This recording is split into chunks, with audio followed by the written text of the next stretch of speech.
Alright, unfortunately, I already did a video on these guys, but I accidentally deleted it, so now I gotta do the entire unit over again, which isn't that big of a deal because I don't have anything to do right now, so.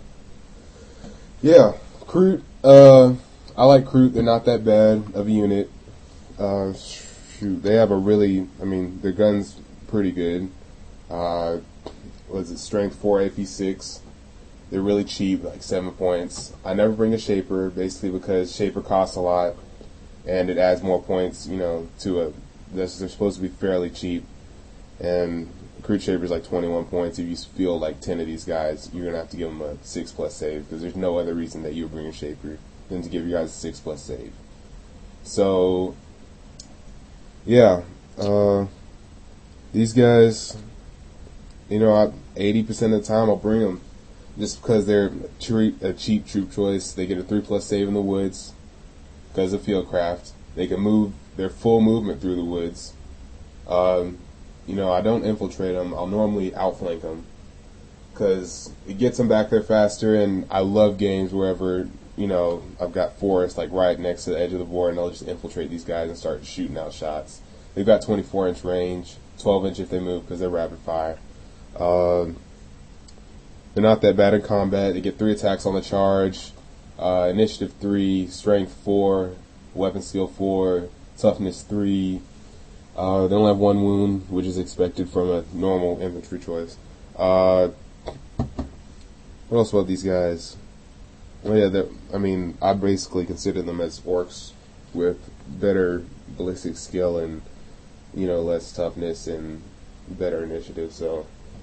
You can field up to 20 of these guys. I normally field up to 20. Well, I normally field 20. Basically because, they're not really useful when it's only 10 of them because they don't pose that big of a threat.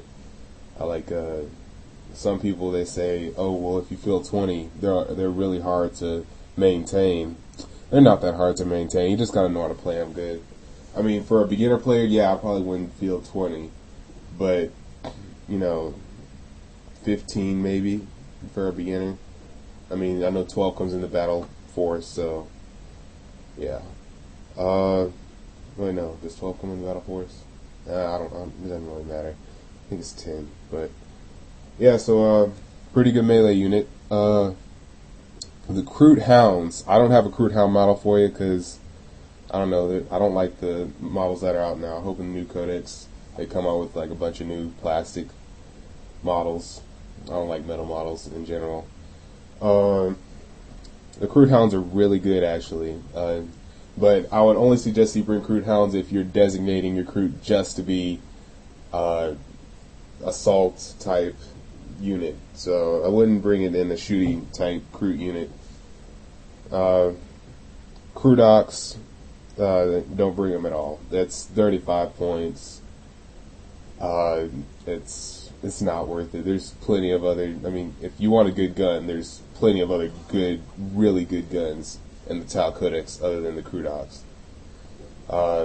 So yeah. And that brings to my next point. These guys, you can specify them to do certain things. Some people don't realize that. If you want it to be assault based, max out on Kroot Hounds, which is like 12. Minimize the amount of regular Kroot guys you got. And you got a really good assault force. Kroot Hounds strike initiative 5, 3 attacks on the charge for them.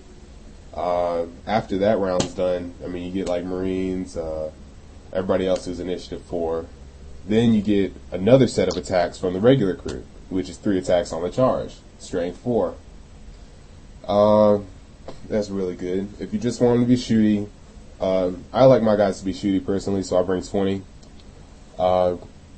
As I mentioned in an earlier video with the Fire Warriors, they're part of my another unit that I would like to use in my Firestorm combo, where I bring 3 sets of Fire Warriors, surround the unit, and 3 Fish of Fury things, and then these guys come in from the side, and everybody rapid fires, and it kills literally any unit you want it to kill. So, but it's kind of hard to set up. So, but yeah, so that's the Kroot.